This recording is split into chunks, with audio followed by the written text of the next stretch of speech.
ಈ ನುಗ್ಗೆ ಸೊಪ್ಪು ಅಂಡ್ ಮೆಂತ್ಯ ಸೊಪ್ಪನ್ನ ಜೊತೆಗೆ ಸೇರಿಸಬಹುದು. ಜೊತೆಗೆ ಮೆಂತ್ಯದ ಕಾಳುಗಳು ಕೂಡ.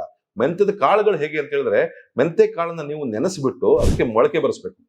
ನೆನೆಸಿದಾಗ ಒಂದೆರಡು ದಿನದಲ್ಲಿ ಮೊಳಕೆ ಬರುತ್ತೆ. ಮೊಳಕೆ ಬಂದ ನಂತರ ಅದನ್ನ ನೆರಳಿನಲ್ಲಿ ಒಣಗಿಸ್ಬೇಕು. ಚೆನ್ನಾಗಿ ಡ್ರೈ ಆಗಿ ಒಣಗಿಸ್ಬಿಟ್ಟು ಅದನ್ನ ಒಂದು ಸಣ್ಣ ಬಾಣಲೆಯಲ್ಲಿ ಲೈಟ್ ಆಗಿ ಹುರ್ಕೋಬೇಕು. ಅದಾದ ನಂತರ ಅದನ್ನ ಪುಡಿ ಮಾಡಿಡ್ಬೇಕು. ನುಗ್ಗೆ ಸೊಪ್ಪನ್ನು ಕೂಡ ಡ್ರೈ ಮಾಡಿ ಪುಡಿ ಮಾಡಿ, ಮೆಂತ್ಯ ಸೊಪ್ಪನ್ನು ಕೂಡ ಡ್ರೈ ಮಾಡಿ ಪುಡಿ ಮಾಡಿ, ಮೆಂತ್ಯೆಯನ್ನ ಮೊಳಕೆ ಬರೆಸಿ ಒಣಗಿಸಿ ಕೂಡ ಅದನ್ನ ಪುಡಿ ಮಾಡಿ, ಜೊತೆಗೆ ಕರಿಬೇವಿನ ಸೊಪ್ಪು. ಕರಿಬೇವಿನ ಸೊಪ್ಪಿನಲ್ಲೂ ಕೂಡ ವೆರಿ ಹೈ ಇನ್ ಫೈಬರ್ ಅಂಶ ಜಾಸ್ತಿ ಇರುತ್ತೆ. ಜೊತೆಗೆ ಹೆಚ್ಚು ತಿನ್ಬೇಕು ಅಂತ ಅನ್ಸಲ್ಲ. ಈ ಒಂದು ಪೌಡರ್ನು ಕೂಡ ಮಾಡಿಟ್ಕೊಳ್ಳಿ ಸಮ ಪ್ರಮಾಣದಲ್ಲಿ. ಜೊತೆಗೆ ಜೀರಿಗೆ, ಸ್ವಲ್ಪ ಜೀರಿಗೆನ ತಗೊಳ್ಳಿ, ಅದನ್ನು ಕೂಡ ಡ್ರೈ ಫ್ರೈ ಮಾಡಿಬಿಟ್ಟು ಇಟ್ಕೊಳ್ಳಿ.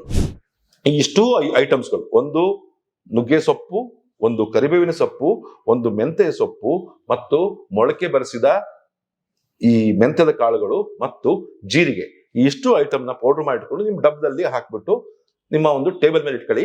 ದಿನ ನೀವು ಮಧ್ಯಾಹ್ನ ಮತ್ತು ರಾತ್ರಿ ಮಜ್ಜಿಗೆ ಕುಡಿತೀರಲ್ಲ, ಆ ಮಜ್ಜಿಗೆಗೆ ಒಂದು ಸ್ಪೂನ್ ಹಾಕಿ, ಊಟ ಮಾಡೋಕ್ಕಿಂತ ಮುಂಚೆನೆ ಮಜ್ಜಿಗೆಗೆ ಹಾಕಿ ಕದರಿ ಇಟ್ಬಿಡಿ. ಊಟ ಮಾಡಿದ ನಂತರ ಅಟ್ಲೀಸ್ಟ್ ಒಂದು ಅರ್ಧ ಗಂಟೆ ಅದು ಮಜ್ಜಿಗೆ ನೆನೆಯಲಿ. ಸ್ವಲ್ಪ ಊದುತ್ತೆ, ಉಪ್ಕೊಳ್ಳುತ್ತೆ.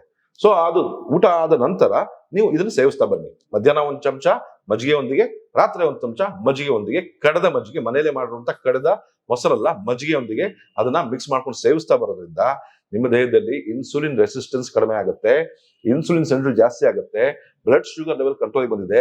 ನನ್ನ ಸಾವಿರಾರು ಪೇಷಂಟ್ಸ್, ನಾನು 20 ವರ್ಷ ಪ್ರಾಕ್ಟೀಸ್ ನಿಂದ ನಾನು ಈ ಒಂದು ಟೆಕ್ನಿಕ್ ನ ಸುಮಾರು ಜನಕ್ಕೆ ಹೇಳಿದ್ದೀನಿ.